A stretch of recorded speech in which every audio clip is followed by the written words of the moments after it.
Bismillahirrahmanirrahim. Assalamualaikum warahmatullahi wabarakatuh. Sebelumnya perkenalkan, nama saya Aurelia Iza Salsabila dari kelas 5 TBIA, dan di sini saya akan menjawab untuk UAS pengembangan kurikulum. Pertanyaan yang pertama, jelaskan perbedaan peran guru dalam pengembangan kurikulum pada model administratif, model grassroots, dan model campuran atau elektif.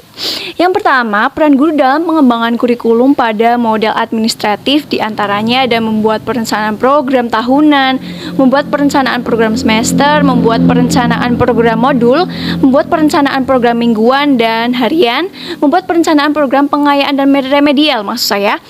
Kemudian membuat perencanaan silabus, membuat perencanaan pelaksanaan pembelajaran RPP, dan yang terakhir untuk membuat perencanaan evaluasi hasil belajar. Sedangkan pada model grassroots adalah model pengembangan kurikulum yang dimulai dari bawah. Dalam prosesnya, pengembangan kurikulum ini diawali atau dimulai dari gagasan dan ide-ide para guru sebagai tim pengajar. Karena guru berperan utama pada model ini, maka yang pertama guru harus memiliki kemampuan yang profesional, yang kedua harus terlibat penuh dalam perbaikan kurikulum dan penyelesaian masalah kurikulum, yang ketiga guru harus terlibat langsung dalam perumusan tujuan, pemilihan bahan, dan penentuan evaluasi, dan yang terakhir seringnya pertemuan kelompok dalam pembahasan kurikulum yang akan berdampak terhadap pemahaman guru dan akan menghasilkan konsensus tujuan, prinsip, maupun rencana-rencana. Sedangkan pada model eklektik atau campuran, guru merupakan pihak yang terlibat secara langsung dalam implementasi kurikulum di sekolahnya. Oleh karena itu, guru memegang peranan yang sangat penting baik di dalam perencanaan maupun pelaksanaan kurikulum. Dalam model ini, beberapa peran guru dalam pengembangan kurikulum yaitu membantu menciptakan iklim kelas yang kondusif dan sikap positif terhadap belajar, membantu siswa mengklasifikasikan tujuan belajar, dan guru memberikan kesempatan secara bebas kepada siswa untuk menyatakan apa yang hendak dan ingin mereka pelajari, dan yang terakhir membantu siswa mengembangkan dorongan dan tujuannya sebagai kekuatan untuk belajar, dan terakhir menyediakan sumber-sumber belajar termasuk juga menyediakan dirinya sebagai sumber belajar bagi siswa itu sendiri. Untuk pertanyaan yang kedua, yaitu jelaskan apa yang dimaksud dengan kurikulum Merdeka Belajar dan apa urgensinya bagi pendidikan di Indonesia, dan apa saja keunggulan dan kelemahan dari kurikulum tersebut. Untuk pengertiannya, pertama, Merdeka Belajar adalah program kebijakan baru pemerintah pendidikan dan kebudayaan Republik Indonesia yang dicanangkan oleh Menteri Pendidikan dan Kebudayaan Republik Indonesia Kabinet Maju, yaitu Nadiem Makarim. Esensi kemerdekaan berpikir menurut Nadiem harus didahului oleh para guru sebelum mereka mengajarkannya pada siswa-siswi. Untuk urgensi bagi pendidikan di Indonesia, pelaksanaan program Merdeka Belajar memerlukan proses dan waktu, perlu kesiapan, perlu kesepakatan dan solidaritas. Karena kebijakan ini merupakan suatu yang baru, maka siswa dan guru sama-sama harus menyiapkan diri dan saling memberi motivasi.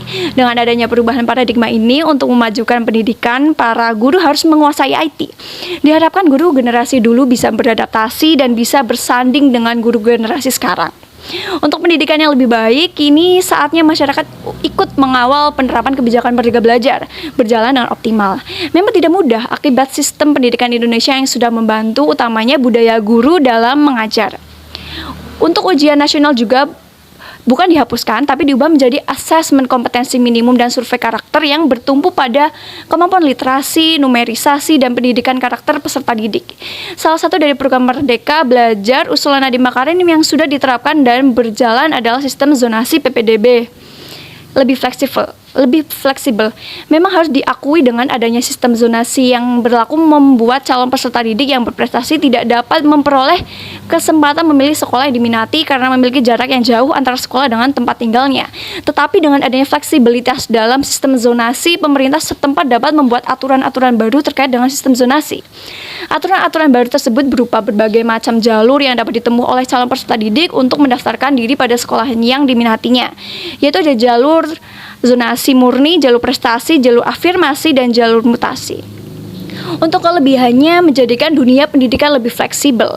Tujuan utama dari program Merdeka Belajar adalah melepas belenggu lembaga pendidikan agar lebih mudah bergerak, sehingga para siswa bisa belajar lebih dalam mengetahui perannya sebagai pelajar dengan baik. Memberikan kesempatan para siswa untuk mendalami studi yang diambil, seperti halnya melakukan penelitian dan research secara mendalam pada mata pelajaran yang diampu. Kemudian bisa mempersiapkan diri untuk terjun di dunia kerja. Untuk kekurangannya itu ada dinilai belum begitu matang dalam persiapan. Yang kedua, pendidikan dan pengajaran yang belum terencana dengan baik. Dan yang terakhir, persiapan SDM yang belum terstruktur maksud saya. Untuk pertanyaan terakhir yaitu analisis, kenapa seorang guru memerlukan RPP dalam pembelajarannya dan apa saja komponen utama yang harus ada dalam RPP dan memberikan dasar teoritisnya. Untuk jawabannya, pertama, alasan kenapa seorang guru memerlukan RPP yang pertama, pembelajaran berlangsung lebih sistematis.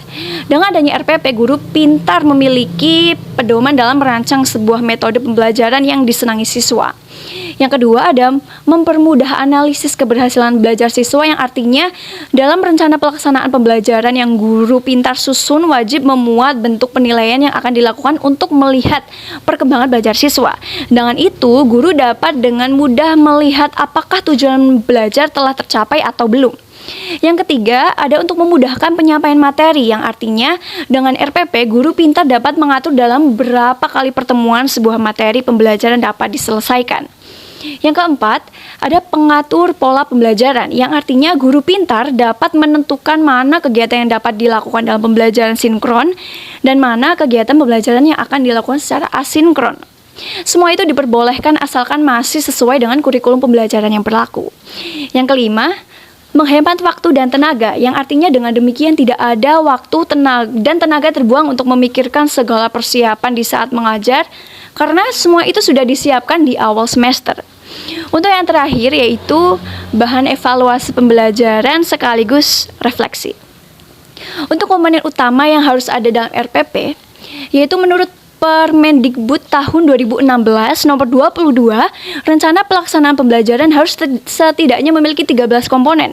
Komponen yang harus tertera dalam sebuah rencana pelaksanaan pembelajaran adalah identitas sekolah, identitas mata pelajar atau tema atau subtema, kelas atau semester, materi pokok, alokasi waktu, tujuan pembelajaran, kompetensi dalam dan indikator pencapaian kompetensi, materi pembelajaran, metode pembelajaran, media pembelajaran, sumber belajar, langkah-langkah pembelajaran, dan penilaian atau evaluasi.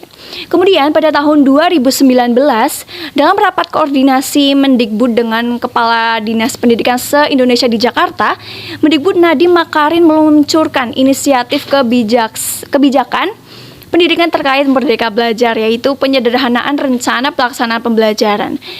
RPP tetap mengacu pada, penulisan format RPP tetap mengacu pada kurikulum, namun dibuat dalam bentuk yang lebih ringkas.